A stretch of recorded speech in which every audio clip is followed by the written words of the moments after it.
بسم اللہ الرحمن الرحیم۔ اسلامک ڈیجیٹل ہب کو دیکھنے اور سننے والے معزز خواتین و حضرات، السلام علیکم۔ یمن اور حبشہ کا ایک بادشاہ تھا جس کا نام ابرہہ تھا۔ اس نے شہر صنعاء میں ایک گرجا گھر بنایا تھا اور اس کی خواہش تھی کہ حج کرنے والے بجائے مکہ مکرمہ کے صنعاء میں آئیں اور اسی گرجا گھر کا طواف کریں اور یہیں حج کا میلہ ہوا کرے۔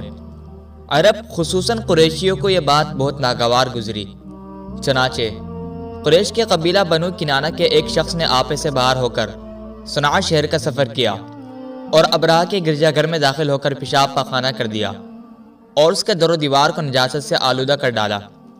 اس حرکت پر ابرہہ کو بہت پیش آیا اور اس نے نعوذ باللہ کعبہ معظمہ کو ڈھا دینے کی قسم کھا لی اور اس ارادے سے اپنا لشکر لے کر روانہ ہو گیا۔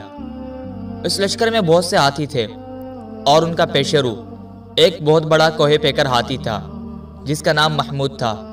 ابرہہ نے اپنی فوج کو لے کر مکہ پر چڑھائی کر دی اور اہل مکہ کے سب جانوروں کو اپنے قبضے میں لے لیا، جس میں حضرت عبد المطلب کے اونٹ بھی تھے۔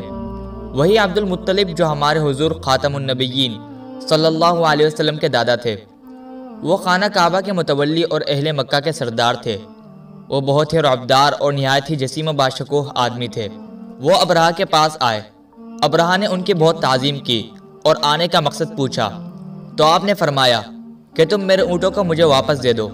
یہ سن کر ابرہہ نے کہا کہ مجھے بڑا تعجب ہو رہا ہے کہ میں تو تمہارے کعبہ کو ڈھانے کے لیے اپنی فوج کو لے کر آیا ہوں، جو تمہارا اور تمہارے باپ دادا کے ایک بہت مقدس و محترم مقام ہے۔ آپ نے اس کے بارے میں مجھ سے کچھ بھی نہیں کہا، صرف اپنے اونٹوں کا مطالبہ کر رہے ہیں۔ حضرت عبد المطلب نے فرمایا کہ میں اپنے اونٹوں ہی کا مالک ہوں، اس لیے اونٹوں کا کہہ رہا ہوں، اور کعبے کا جو مالک ہے وہ خود اس کی حفاظت فرمائے گا، مجھے اس کی کوئی فکر نہیں۔ ابرہہ نے آپ کے اونٹوں کو واپس کر دیا۔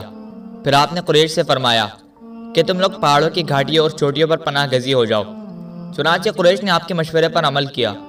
اس کے بعد حضرت عبد المطلب نے کعبے کا دروازہ پکڑ کر بارگاہ الہی میں کعبے کی حفاظت کے لیے خوب رو رو کر دعا مانگی، اور دعا سے فارغ ہو کر آپ بھی اپنی قوم کے ساتھ پہاڑ کی چوٹی پر چڑھ گئے۔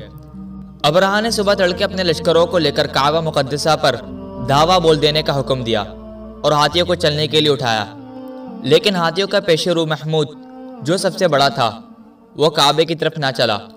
جس طرف اس کو چلاتے تھے چلتا تھا، مگر کعبے کی طرف اس کو چلاتے تو وہ بیٹھ جاتا۔ اتنے میں اللہ تعالیٰ نے سمندر کی جانب سے پرندوں کا لشکر بھیج دیا، اور ہر پرندے کے پاس 3 کنکریاں تھی، 2 پنجوں میں اور 1 چونچ میں۔ ابابیلوں کے اس لشکر نے ابرہہ کی فوج پر اس زور کی سنگباری کی کہ ابرہہ کی فوج بدحواس ہو کر بھاگنے لگی، مگر کنکریاں گو چھوٹی چھوٹی تھیں، لیکن وہ قہر الہی کے پتھر تھے کہ پرندے جب ان کنکریوں کو گراتے تو وہ سنگریزے فیلڈ سواروں کے خود کو توڑ کر، سر سے نکل کر جسم کو چیر کر، ہاتھی کے بدن کو چھیدتے ہوئے زمین پر گرتے تھے۔ ہر کنکری پر اس شخص کا نام لکھا تھا جو اس کنکری سے ہلاک کیا گیا۔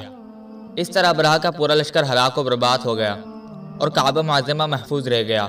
یہ واقعہ جس سال وقوع پذیر ہوا اس سال کو اہل عرب عام الفیل یعنی ہاتھی والا سال کہنے لگے، اور اس واقعے کے 50 روز کے بعد حضور صلی اللہ علیہ وسلم کی ولادت ہوئی۔ اس واقعے کو اللہ تعالیٰ نے قرآن مجید میں بیان فرماتے ہوئے ایک سورہ نازل فرمائی ہے جس کا نام سورہ فیل ہے۔ معزز ناظرین، آج کے لیے اتنا ہی۔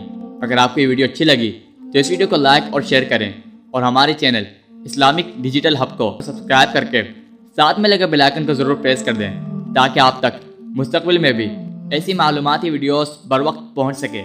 اجازت دیجیے، ہمیں ملتے ہیں ایک اور نئے ویڈیو کے ساتھ۔ اپنا خیال رکھیں۔ اللہ تعالی ہم سب کا حامی و ناصر۔